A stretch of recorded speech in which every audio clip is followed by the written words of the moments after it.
Não vou colocar som. Não vou colocar música, imagina na cabeça de vocês que música eu estou escutando ou dançando. Nenhuma, né? Mas, enfim. Vou aqui tomando meu bom cafezucho. Agora são 10h29 da manhã. Quem acordou às 7 para estudar o conteúdo e gravar esse aulão? É isso, gente. A gente faz o que dá, conforme dá. Né? Bom, pessoal. Hoje a gente vai falar de gestão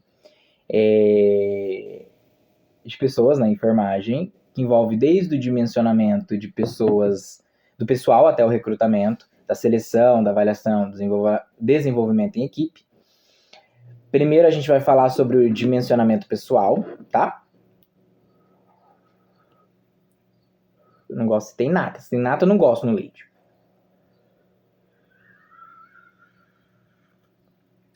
Tá quente. Ai, se esquentar, coloquei 1 minuto. Uma boa garrafa de café Zucho aqui. Bom, vamos lá. Já tô com a minha colinha aqui.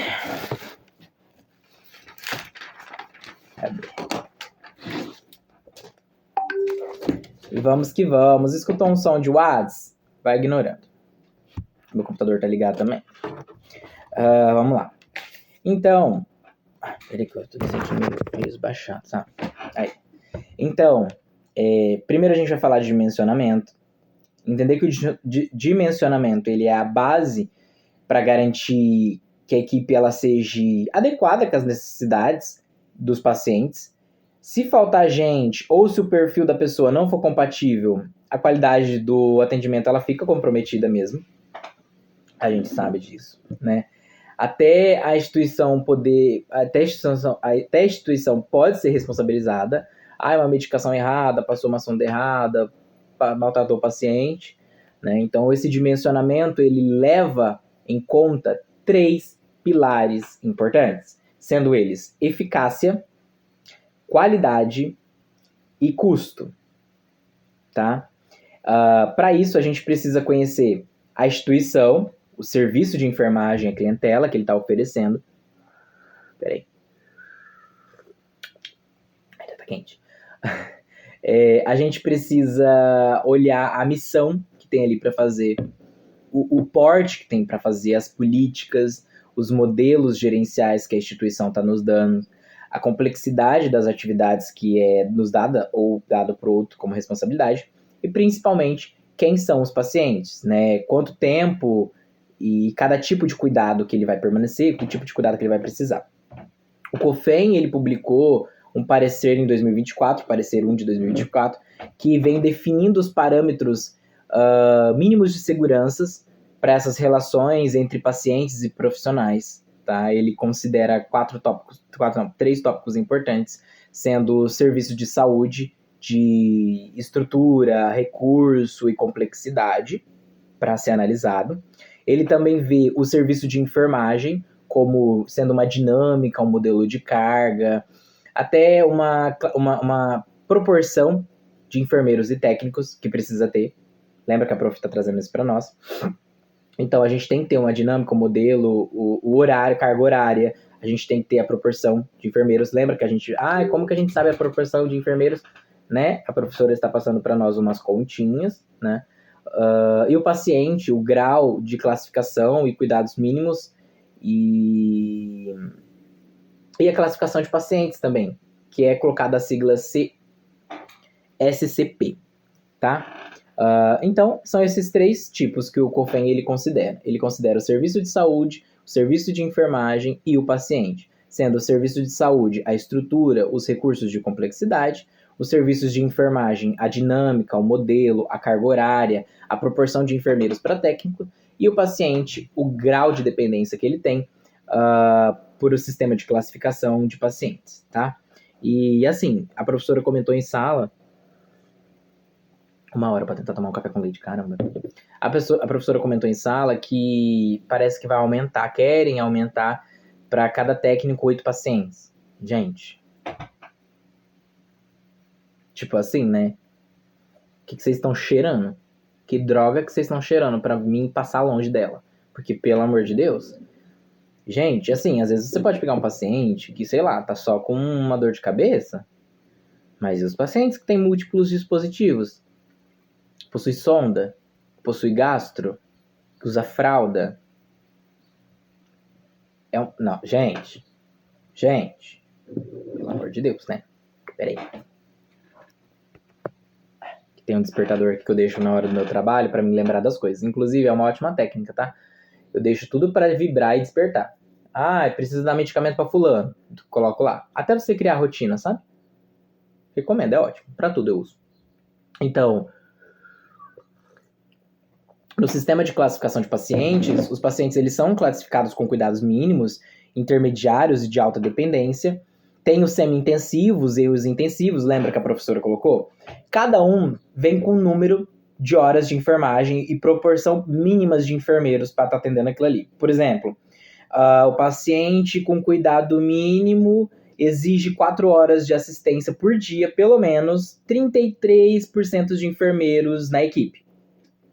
Já um paciente intensivo, ele precisa de 18 horas de assistência e mais ou menos uns 52% de enfermeiro. Então, esse cálculo, ele considera a taxa de ocupação, ele considera férias, ele considera ausências, até indicadores como estado mental, oxigenação, nutrição, mobilidade, integralidade do paciente, da pele do paciente. Então, o enfermeiro ele vai ter que registrar diariamente a classificação para ajustar o quadro de pessoal. Então, assim, ontem tinha um quadro, então hoje temos outro. A instituição está avaliando, a gente está com 10 pacientes desse crítico, então a gente vai avaliar que a gente vai precisar de mais horas, por exemplo, igual eu falei, 18 horas de assistência, então a gente precisa de pelo menos 52% de enfermeiros. Deu para compreender a base? Então tá bom, então respira. Depois do dimensionamento, a gente precisa fazer a provisão de recursos humanos, né, a mão de obra, que inclui recrutamento, inclui a seleção, integração, o treinamento e o desenvolvimento. Temos que treinar a equipe, gente. A gente tem que treinar. E é bom que seja treinado. Mas a pessoa sabe de tudo. Vamos saber mais um pouco, então. O recrutamento, ele é um convite para os candidatos. Pode ser interno, pode ser externo, pode ser misto. Já a seleção deles tem que ter um objetivo de escolher quem mais se encaixa no perfil. Porque tem gente que não tem perfil de algumas instituições, tem gente que não bate com TI, tem gente que não bate com neonatal. Às vezes a própria pessoa mesmo diz, né?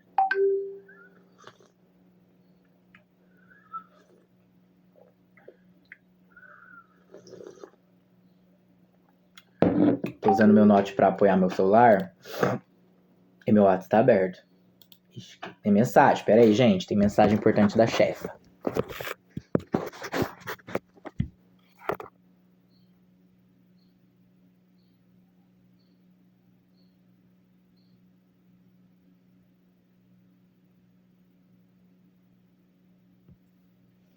Babados.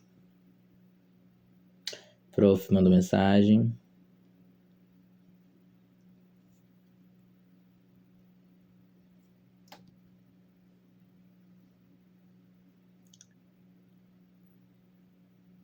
Enfim, vamos continuar. Deixa esse WhatsApp aqui aberto enquanto eu vou vendo a fofoca rolando.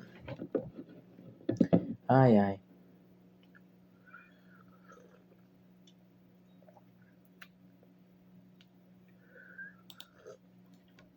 E é sobre, né? O que a professora Bia falou. Enfim, gente, vamos voltar. Vou deixar o WhatsApp aberto aqui só pra mim ver os babados. Bom, então, onde eu tava mesmo? Falando do recrutamento, né? Ficou bem resumidinho, tá de boa. Recrutamento. É isso mesmo. Tá. Então, você precisa ver aonde ele se encaixa, né?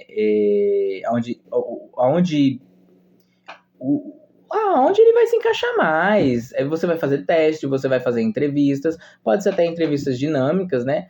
Hoje a professora colocou que se fala muito de seleção por competências, né? Que avalia o aspecto técnico da pessoa, como informática, idiomas também avaliado, quanto comportamentais, com tomada de decisão, se a pessoa ela tem iniciativa, se ela é proativa, se ela consegue ter um relacionamento interpessoal. A entrevista, ela tem que ser organizada Ai, gente, acabando minha bateria. ela tem que ser organizada para acolher o paciente, né? O paciente não, o candidato que está ali, explicar o processo, precisa fazer perguntas padronizadas, não pode ser assim, para um vou perguntar uma coisa e para outro vou perguntar outra. Não, você está sendo imparcial. Então, assim, fazer perguntas padronizadas, você tem que organizar, você tem que ver o espaço para perguntar isso bem para ele, né? Um espaço discreto e afins.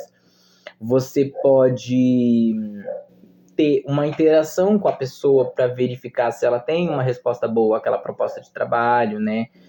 Um detalhe muito importante que a professora colocou é que 87% das demissões, elas vêm acontecendo por causas de atitudes de comportamento. Então, não por falta de conhecimento técnico, sabe?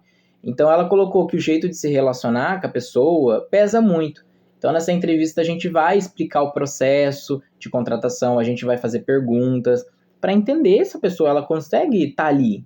E essa entrevista, esse processo, você tem que ser indiferente no sentido assim, não levar pessoal, por isso que tem que ser padrão, né?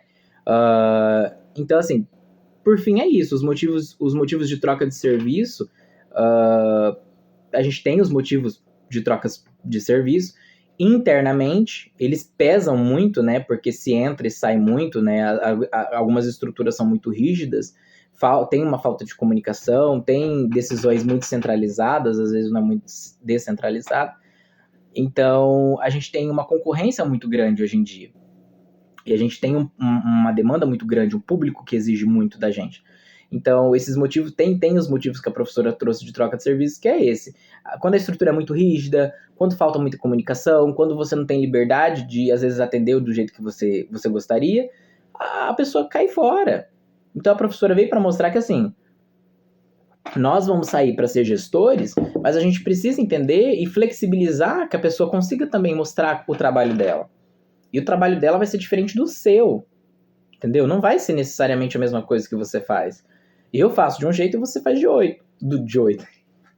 Eu faço de um jeito e você faz de outro. Não necessariamente o jeito que você faz é melhor que o meu, ou pior, mas tem que ser padrão. Tem que ser um serviço padrão. Resumindo, a gestão, ela vem como a gestão de pessoas, de enfermagem, ela vem para ter um equilíbrio de quantidade e qualidade de profissionais. Tem a questão das boas práticas, de recrutamento e seleção, de um desenvolvimento contínuo, e só assim a gente consegue ter uma assistência mais segura, ao mesmo tempo cuidar da saúde ocupacional da equipe. Que a gente fala-se muito da cuidar da saúde do paciente, mas a gente tem que entender que a equipe também precisa ser cuidada. Basicamente, é isso. Esse foi o resumo da minha interpretação do quinto slide da professora, tá bom? Um beijo e até a próxima.